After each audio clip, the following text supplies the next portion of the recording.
Hi, my name is Jane and I'm a care home manager in Rathgar in Northampton. Hi, I'm Ellie. I'm the founder of This Girl Talks Money, which is a platform that I set up around 3 years ago to open a conversation about money and to try and make money make more sense. So, we're going to be talking about some of the main questions that a lot of people have come up with recently around financial well-being, finances, and hopefully you can leave this session with some helpful, actionable tips. It's lovely to meet you, Ellie. Can you just explain what financial well-being is? Yes, absolutely. It's a great question as well, because I think sometimes we think about financial well-being and hear this word and think that we're talking about, being really wealthy or having lots of money. And actually, that is not what it's about. Financial well-being is about feeling in control and calm about your finances. It's about the sense that you have got a bird's eye view over what's going on and that you have got a plan for your financial future, really. And that is something that everybody can work towards, really, regardless of what level of income you're at. So how do I look after my financial well-being without earning more money? Yeah, again, a great question. Um, I think the first step really is about acknowledging where you are and acknowledging how you feel about money, because for so many people, money is such a huge cause of stress and anxiety. There are so many different reasons why this is the case. And a big part of it is that we don't actually often have conversations like this where we're talking about money openly and regularly. So a lot of people don't have a support system around them when it comes to figuring out finances. And actually, our finances touch so many different areas of our lives, from, paying the bills, having a roof over our heads, childcare, looking after our future and thinking what we might do down the road if we want to stop work one day. It's so complex and it really does encompass all of these aspects of our lives, but we don't get taught how to manage money at any stage in our lives. You often hear people say, oh, we don't get taught about money at school, but we don't get taught about it in adulthood either. We're kind of left to our own devices to figure it out. And so really what financial well-being is trying to do is to help give you space to think about your finances, to think about your money. And the starting point that I would always say, as I said, think about where you're at right now. And from a practical perspective, that probably means sitting down and having a look at all of your different bank accounts, cards, any savings that you might have, any debt that you might have, and actually making sure that you have a clear understanding of where you are financially. Because you can't figure out how to get from A to B if you don't know where A is or where B is. I always use this analogy of a map. So, we're in the UK. So let's say Bristol. If I'm in London right now, and if I wanted to get to Bristol, I can't just get in a car and drive in a direction that I don't know. What I need to do is look at a route. I need to plot a route. I need a map or a sat nav to help me get from A to B. And that's really what money is like. If you want to get from A to B, you need to have a plan. And often that plan is a budget. But to create that plan, you need to know where you're starting. Yeah, true. And what's the best way to budget? Do you have a method that you prefer? Yeah, so there are various different ways. And what I would say is it really does depend on the type of person that you are. So some people still prefer to use cash. Cash is much more challenging to actually use these days than it used to be. A lot of places now won't take cash. I've got a £5 note in my purse that I've been trying to use for weeks and no one wants it. But cash is still a useful way to manage your money in the sense that it's tangible and you can see it. Another very popular method is a spreadsheet. And actually, you don't need to be a super technical whiz to use a budgeting spreadsheet. You can find these spreadsheets online for free, and they will already have all of the formula keyed in, so that you just need to put in the numbers and keep it up to date, and it will figure it out for you. The third option, and this is the option I prefer, but I appreciate that not everybody does, is to use an app. There are digital banks and apps out there now who allow you to budget on your phone. So you can effectively connect all of your bank accounts to the app and it will work it all out for you. So that's kind of like the least effort, but actually it's about finding an app that works for you and that you find easy to use. But all of the methods are as effective as each other. It's just about finding something that you can stick to and that you can be consistent with. The other thing, I guess, to add on budgeting is that there are lots of different ways that you can approach the numbers side of the budgeting rather than the practical bit. And the method that I like is called the 50-20-30 method. However, it's a very loose guidelines, but effectively the way that the model works is that, you know, you look at your whole pot of income as a percent, as 100%, and you split it up into those 50, 30, 20 percentages. In theory, and this is very much theory, the model works on the basis that, you know, 50% of your income will go on essential spending. I say in theory because for a lot of people now that is not the case. It's kind of 60 or 70% because we all know things are getting expensive, bills are going up. But stick with me for a second because the model does still have a place. So you start out by figuring actually what percentage of your income goes on that essential part. So those bills, your rent, your mortgage, your kind of groceries. And once you've got that number, you then know what you've got left. So whether that is a 50 or 30% of your income left, with what's left, it's effectively up to you to divide that between your wants. So those discretionary spends, so things like going out, getting a takeaway, going to the cinema, that socializing, and the future. So future pot, so whether that's savings, investments, putting more into your pension, with that amount of money that's left, it really is up to you to think about your priorities really and to allocate that money in whatever way works for you. And that can change as well. It doesn't have to be a static thing. It can be 1 month, maybe you actually want to put most of your remaining money towards savings. Might be the next month, actually, you've got lots of social events coming up. So you're going to save a bit less and put a bit more towards that discretionary spend. But I think the idea of having this whole pie of money and then portioning it out is a really helpful way of thinking about it. So I find it really difficult to save. So how do I start from scratch? Yeah, it is difficult. And like we say, you know, especially at the moment, because things are expensive and we also are relatively recently still out of 2 years of lockdown where we couldn't really spend. And actually, I've noticed a huge increase in social events that are coming back, celebrations. So it's hard to save. So I think, first of all, I just want to kind of, you know, acknowledge that it is tricky at the moment. That being said, there are different kind of tricks and tips that I like to encourage people to use to save little bits of money. Again, on the tech side, there are some really great apps which can help you with this. So there are digital banks and savings apps which have clever algorithms which will basically help you to save money by rounding up your spending. So if you go to the shop and buy something for £1.60, it will round up to the nearest pound. So it will take £2 and put that 40p into a savings pot.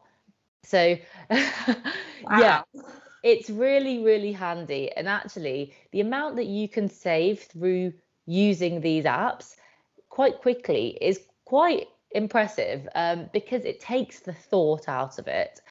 You don't realise that you are saving, and then you can sometimes go in and have a look and you're like, oh, I've got £30 there and there's a surprise treat. So for little kind of bits of saving, I'd definitely recommend that. The other thing I would say is that lots of us, and I definitely used to do this, is you wait till the end of the month to save money. And actually, what tends to happen in that case is that we don't have any money left at the end of the month before payday to save. So by switching how you view saving and treating saving more as an expense and something that you do at the start of the month, then it can actually help you to build that habit. So whether it's setting up a direct debit or putting in a reminder into your phone or your calendar on payday to move across an amount of money into your savings, that will help you to make sure that you have done that saving before you get later into the month. And often as well, it means that you forget that you've actually saved that money, which is also a helpful thing to do.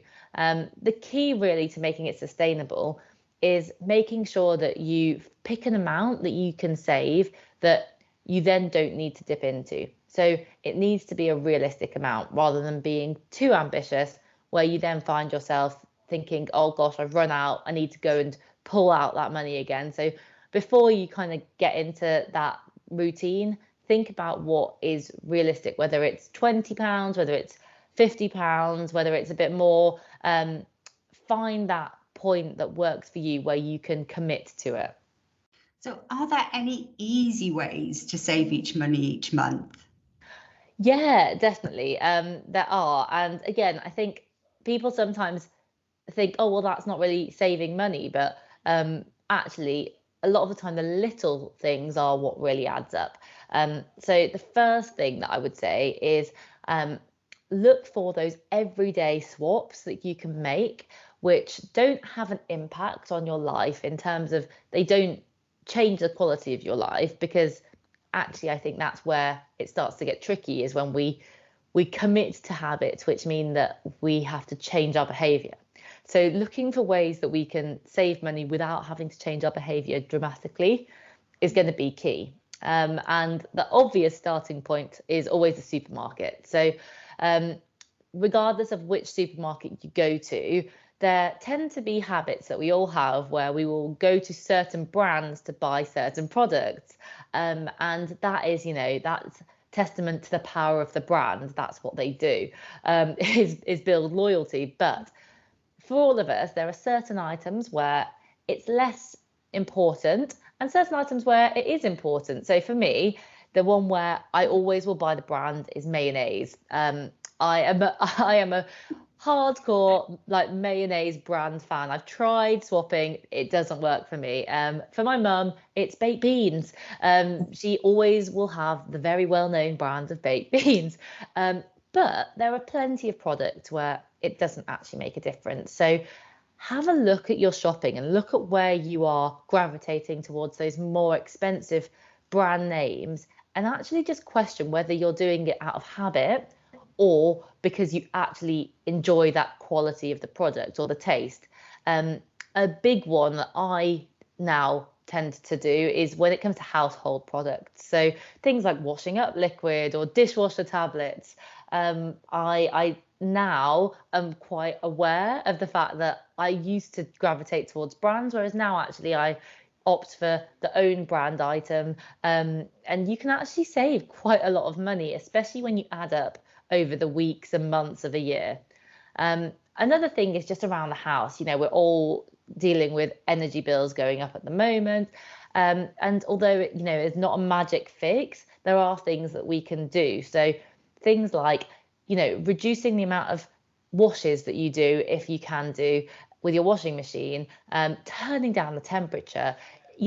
Again, it's only going to take off, tens, £20 each month or so, but it adds up. And when we're at a time like now where there is a bit of a crunch on the cost of living, then all of these small steps really do add up. Yeah, no, definitely. And Ellie, can you tell me, how do I improve my credit score? Yes, that is a really good question. And I think, just to set a bit of context, credit scores are they are numbers which are used by lots of different lenders to determine how worthy you as an individual or couple are for borrowing. And your credit score is actually an artificial number. It isn't a consistent number. Even the different credit scoring agencies will give you different scores based on different things. So the first thing that you can do to improve your credit score is to make sure that all of your kind of admin is up to date. So make sure that you are registered to vote is a simple but really important one. Credit reference agencies will verify your identity, and one way that they will do that is to look for you on the electoral roll. So even doing that can make a difference if you haven't done it already to your credit score. The next thing to think about is just making sure that any debts that you do have that are outstanding, that you are making minimum payments. So even if you don't have the ability to clear the debt, which lots of us don't, making sure that you are hitting those minimum payments every month is going to be really important. If you miss a payment, that will have an impact on your credit score. The other thing, and this again is another analogy that I like to use, but is that credit reference agencies and lenders like to know that you can actually use money and you can use borrowing. So just to kind of go into the analogy mode, I always refer to it as, if you have got two friends and one friend regularly comes to you and says, can I borrow £20? I'll pay it back next week. And you do this a few times, they always pay you back on time. And they then come to you and say, oh, actually, can I borrow £500? I will pay it back on time. You've seen that I do this every time. Are you more likely to give them the £500? Or if a friend comes to you out of the blue and says, can I borrow £500? I have got £1,000 in the bank, but I want to borrow £500, but they've never borrowed anything before off you. Which one are you more likely to be confident is going to pay you back? And actually, I think most people would say the person that you have lent money before. And that is the way that credit agencies and lenders work. So even if you've got lots of money in the bank, when it comes to wanting to borrow, you have to demonstrate that you can actually borrow responsibly. And the way that we do this is by using credit on a regular basis, but small amounts, and making sure that we do pay it off regularly. That is the most effective thing that you can do to improve your credit score, is to build that track record and that trust with the lenders and the reference agencies to show that you are a responsible borrower. Well, that makes sense, to be honest. No, that's good. One of the other questions I have, so you mentioned apps already. So what good apps are there that would help me manage my money?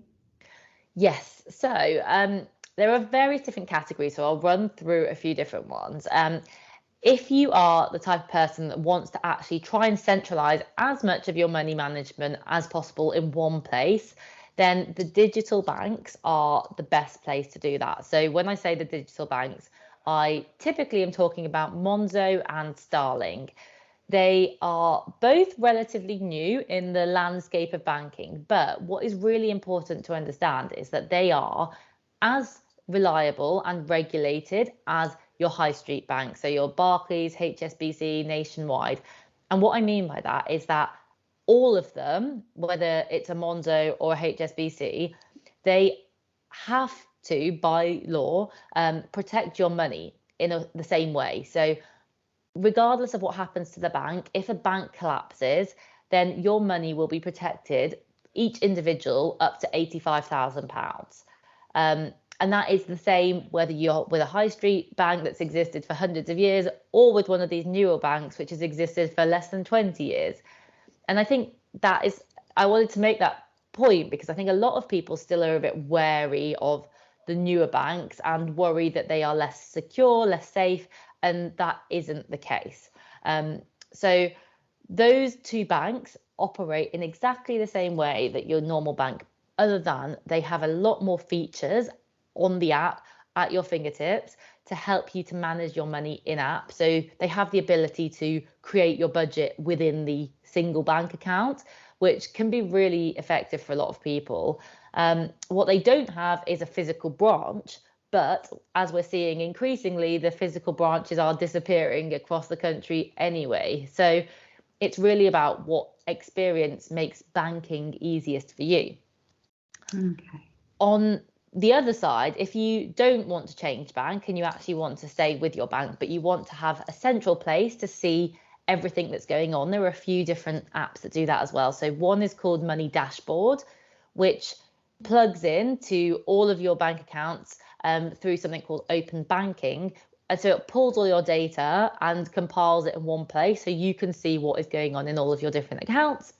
And there's another one called Emma, which is very similar to that. And it uses automatic intelligence, artificial intelligence, to give you hints and tips about what you're doing in your bank account that you could optimize. So it's like having a friend on your phone to help you with your banking. And then there are some great other apps which will help you with saving and investing. So using those clever algorithms that I talked about to round up money or to pull money and put them into your savings without you noticing. And there's one called Plum, and there's also one called Chip.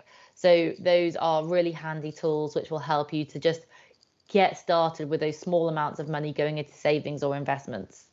I think I'm going to have a look and see what I can do. Yeah, check them out. Yeah, I think I will do. Because I always find going into my overdraft every month. Do you have any tips for that? Yes, definitely. So overdrafts are a tricky thing because by their nature, they are often very easy to view as just part of your bank account and a kind of extension of your money that you've got. But as we probably know, they are quite expensive to be in. So the way that I would encourage people to kind of get out of that overdraft is to view it almost as weaning yourself off a habit. So like any habit or anything that we have got an addiction to, then going cold turkey doesn't tend to work. What happens is that you go all to the extreme. You, for example, decide you're going to spend 0 overdraft, but then you find that then that next month you haven't actually factored in how you're going to bridge that gap. So the way that I would always recommend viewing it is by reducing it over time. And you can reduce it kind of in terms of how much you let yourself spend, or you can actually speak to your bank and get them to reduce it, which is probably going to actually enforce this a little bit more. So if you've got a £200 overdraft, for example, then start out by thinking, okay, well, let's drop down to 150 and learn to then manage and budget that £50 extra in your money each month that you've got to figure out how to fill that gap. And then a couple of months later, drop it down to 100 and treat it as a process rather than something that you're going to do as a one-off, because if you have built up that habit, you have to allow yourself to break the habit. And, we've all been there. We've all tried to cut something off, and then you find yourself a few months later bouncing back and almost relying on it more than you did in the first place. So I would definitely say take a gradual approach to allow yourself to adjust your spending to not having that overdraft. Okay. And if I did have any spare money to invest, how do I do that? Yes, investing is a huge topic. We could probably sit here for an hour and talk just about investing, but I think what it's important to, well, there are lots of things that are important to say. First of all, investing is a way that you can aim to grow your money and to grow it in a way that is hopefully going to produce more returns than saving. Again, we know at the moment savings interest rates are very low. We're lucky if we're in the 1% at the moment. Investing typically over the long term will produce better results, but with that comes the risk, because you're investing in the stock market, which is unpredictable and isn't guaranteed. However, there are various different ways that you can invest, and there are different degrees of risk that you can take when you're investing. And a lot of people, I think, when they think about investing, think about what we see on maybe films like The Wolf of Wall Street, that kind of high octane, super stressful trading. But that isn't what we're talking about when we're thinking typically about investing. We're thinking about a slow, steady, long term, well spread out, well balanced approach, which is far less exciting. It isn't going to get to Hollywood, but it is hopefully going to mean that you are as well protected from losing money as possible. The other thing I think that's worth mentioning as well is that pensions are invested. So even if you don't think that you're an investor, if you've got a pension, you actually already are investing. It's just that it's a step removed. We don't really think about it like that because we just put the money into the pension and that just goes away. And actually that money is being invested. So you are already an investor most of the time. All we mean by starting to invest really is taking a more active, practical step to invest money in an account where you can access it at a younger age, at whatever age you want. Whereas obviously with a pension, you have to wait until you are pensionable age. For anybody that wants to start out with investing, I would say, first of all, find something to educate yourself, which you can enjoy, that you can actually tap into and find engaging. So whether that's podcasts, whether it's books, whether it's magazines, there are all sorts of different resources now which can help you to understand the fundamentals of investing. And I think that that is key, to just understand how the stock market works, what the things you need to be thinking about, what you need to look out for are. But once you've got that, really, there are so many easy ways to start. As I mentioned, there are loads of apps now which will help you to start investing, and they don't require you to have very much knowledge. They just need you to understand what you're agreeing to have an idea of, how much you can commit and how long you want to invest for. And ideally, with investing, typically we'd say you don't want to invest for less than 5 years. 5 years or more is kind of where you want to start thinking about investing. But I would say have a look at the different apps that are out there. Just maybe read some reviews on things like Money Saving Expert or Boring Money, Money to the Masses. These editorial websites give you reviews of all of the different platforms. They tell you, how easy they are to use, how much you can start with. And once you've got comfortable with that, I would say, just set aside £10-20 a month if you can and start. You can learn a lot as you go. And I think a lot of the time with things around money, we are often encouraged, I guess, growing up to have a bit of a fear mentality towards it, and to not want to take risks and to think, oh, actually, I need to hold my money as close as possible to me. But I really do believe that the best way we can learn a lot of the time is by doing. And with investing, I think that when you put money into those accounts, when you've got skin in the game, often you will be more engaged and you will actually learn more, as long as it's an amount of money that you are comfortable with and that you are, okay with the fact that you might lose a little bit of it, which hopefully you won't. But, if it's £10, if you're comfortable with the fact it could end up at £8, or it could end up being £15, that's a good place to start and just to get comfortable with it. Okay, thank you. That's really interesting, actually. Let's talk about the cost of living crisis. So, obviously it's really challenging times for a lot of people. And is there any way, or is there anything that can do to manage this? Yes, so it is very stressful. And I think that we all know that there is a lot that is out of our control at the moment when it comes to the cost of living. We've got bills going up, we've got fuel going up, we've got prices in the supermarkets going up. to go kind of back full circle, what I would say is that the best thing that you can do is have a clear idea of what is coming in and what is going out each month. So getting that clear picture of your finances is going to give you power. It's going to give you the ability to make changes if you need to make changes, or to know where you can make changes if you can make any. Keep an eye on those outgoings and those expenses, because although there are ones, again, that we can't control, like a lot of our bills, there are almost inevitably always things that we can. So whether that is subscriptions that we've got, whether that is things like insurance, internet, those types of payments, keep an eye on how much you're paying and also when they are up for renewal, because often we forget when they're up for renewal, we let them roll onto a new contract and we get stung by more expensive prices.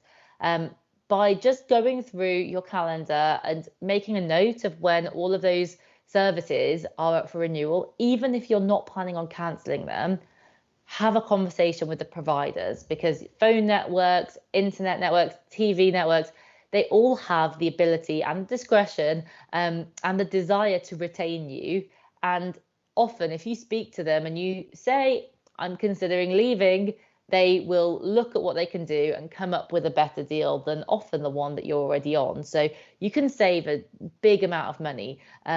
With phones, for example, I recently kind of cut about £30 a month off my phone contract by basically saying when it had ended, I don't want to get a new handset. I'm just going to go onto a SIM only contract. This is what I need. I don't need loads and loads of data. I'm at home a lot of the time. So what can we do? And I got a phone contract for about £12 a month. And so many people, I think, don't realise that there are plenty of contracts out there which are that price, if you're willing to do a bit of digging around or negotiate. To definitely have those conversations. If you live in a city, and I know that this is a lot harder if you don't, but have a think about transport. So think about ways that you can drive less where possible. I'm fortunate that I live in a pretty well connected city, and various different places have varying levels of public transport service. But if you do have the option to get the train, get the bus, to walk, or to cycle, then have a think about whether there are ways that you could do that. Also, ride sharing as well. So if you live near colleagues or friends, think about whether you can do that, and you can split the costs of petrol and parking. And also the added bonus with those is the environment as well, because you're cutting the amount of emissions that are out there. So it really is worth just thinking a little bit, I guess, outside the box as to whether there are ways that you can use less energy in all different areas of life. And like I said, around the house, just look for those small changes that you can make. Turn off the lights, shut the windows if you're cold, make sure that the dishwasher is full before putting it on every time. All of those little things that we can do, they might not change the big picture, but they can actually start to free up £10-20 a month, which can, in these situations that we're in now, make a big difference. Okay, no, thank you, Ellie. That was really interesting, and I have to say you've given me a lot to go away and have a look at. But thank you. Oh no, well, hopefully there are some things, that you can go and implement and think about. And there are loads of brilliant resources as well online. You can find tips and tricks about finance and money on YouTube, on podcasts, on social media. So I definitely encourage anybody to go out and find some channels, some media that they enjoy that is talking about money, and also just to have conversations about money. It's uncomfortable a lot of the time. It's not something that we're used to doing, but maybe even using this as a springboard to open up a conversation at home with your partner or one of your siblings or your kids, and just start to make talking about money a little bit more normalized. Yeah, no, and I think it makes sense. I think I'm gonna, go away and have a look at actually what I am spending each month. And I think sometimes you do forget about those direct debits, don't you? Yes. And you're like, what am I paying? What's that for? So it's about just going through and kind of having a look at what you can get rid of and what you can reduce. So no, thank you very much. Oh, thank you. I'm glad that you enjoyed it. I did. Thank you.